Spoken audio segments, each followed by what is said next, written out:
খানাকুলের রামনগর অতুল বিদ্যালয়ে একটি ঘটনা আজকে ঘটেছে, যে রঙের কাজ হচ্ছিল। কারণ সরকারি প্রজেক্টে যে রং করা হচ্ছে বিভিন্ন স্কুল বিল্ডিং এ, সেই রঙের কাজ চলছিল, কিন্তু রং করতে গিয়ে স্কুলের কার্নিসে উঠে যখন রং মিস্ত্রি রং করছিলেন, সেই কার্নিস ভেঙে একটা বিপত্তি ঘটে যায় এবং রীতিমতো তাকে খুবই গুরুতর জখম অবস্থায় হাসপাতালে ভর্তি করতে হয়, যেটা খবর যে কলকাতায় তাকে নিয়ে যাওয়া হয়েছে। আমরা এ নিয়ে আরো জানবো। এই মুহূর্তে আমার সঙ্গে ফোল্লারে রয়েছেন স্কুলের টিচার ইনচার্জ শেখ আলমগীর কবির। আলমগীর সাহেব, কি অ্যাকচুয়ালি হয়েছে আজকে বলুন তো। ওই তো বললাম, ওই ভদ্রলোক রং করতে করতে যে কোনো কারণেই হোক, অসাবধানবশত হোক বা ডিসব্যালেন্স হয়ে যাওয়া, হয়তো উনি পড়ে গেছেন, উপর থেকে পড়ে গেছেন। পড়ে যাওয়ার পর আমরা সঙ্গে সঙ্গে যতগুলো স্টাফ ছিলেন, মাস্টারমশাই ছিলেন, সঙ্গে সঙ্গে সঙ্গে ইমিডিয়েটলি তাকে টোটো ভাড়া করে আমরা খানাকুল রুরাল হসপিটালে ভর্তি করি, একদম দেন অ্যান্ড দেয়ার। ডাক্তারবাবুরা তাকে পরীক্ষা করার পর বললেন, দেখুন কেসটা একটু মনে হচ্ছে ক্রিটিক্যাল, আমরা কাজ করুন, আরামবাগে নিয়ে যান, আরামবাগে আমরা রেফার করে দিচ্ছি। তখন আমরা যারা এখন সমাবেত সবাই ছিলাম, তখন বললাম আরামবাগে যাওয়া হয়, তা আমার বললো বর্ধমান যাও। তখন আমরা বললাম যে স্যার এক কাজ করুন, এটা আরামবাগে রেফার না করে একদম কলকাতা করে দিন, ভালো হয় না? তখন উনি বললেন কলকাতার অনেকটা কষ্ট,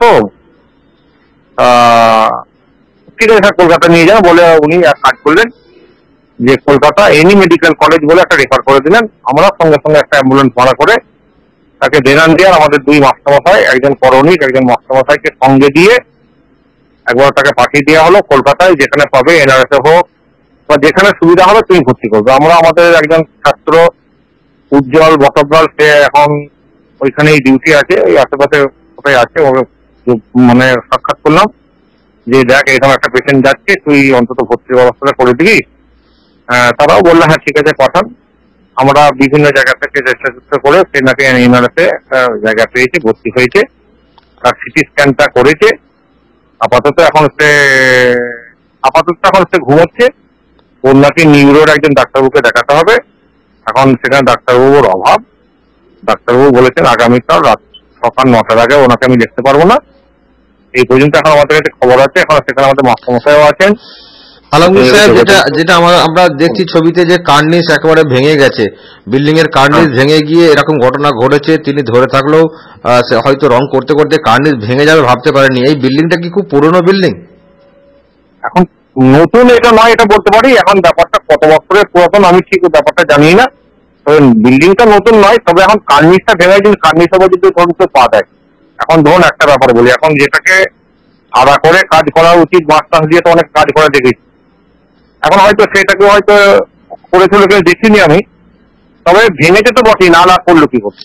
ওই জায়গায় কি স্টুডেন্টরা যাতায়াত করে? স্টুডেন্টদের কি ধরুন যখন একটা মানুষ দাঁড়াচ্ছেন ভেঙে গেছে, মানে কার্নিস একটু মজবুতি হয়, সহজে ভাঙে না। যে কোনো সময় হয়তো ঝড়ঝাপটাতেও এখন যা পজিশন যা দেখা যাচ্ছে, কোনো দুর্যোগ আবহাওয়াতেও ভেঙে যেতে পারতে, মানে এত দুর্বল মনে হয়েছে। সুতরাং দুর্বল কিনা আমি বলতে পারবো না, তবে হয়তো ওইটা পা দিয়েছিল তাও আমি তো একটু দেখিনি। আমি কিন্তু যখন ওই হুড়মুড়িয়ে কিছু একটা শব্দ হলো, শব্দ শুনে আমরা ছুটে গেলাম, বুঝলেন? একটা যে শব্দ হলো, পড়ে যাওয়ার শব্দ, সেটা শুনতে পেলাম।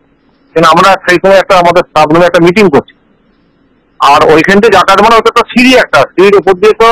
আর এখন ছাত্ররা তখন কেউ নেই সেরকম, এখন মোটামুটি ভর্তি টর্তি হচ্ছে বলে সেটা আমার একটা পুরো স্কুলে এখনো হয়নি। মানে যেখানটায় ভেঙে পড়েছে সেই জায়গা দিয়ে কি ছাত্ররা যাতায়াত করে? ওইখান থেকে ছাত্ররা যাতায়াত করে, আমরা যাতায়াত করি, ওটা তো যাতায়াতের পথ একটা। তাহলে আরো বড় বিপদ ঘটতে পারতো, সেটা আমি যেটা জানার চেষ্টা করি। সে ভগবান করেন, সেরকম কোনো লোকজন এখন ছাত্র সংখ্যা ছিল না, কেউ ছিল না।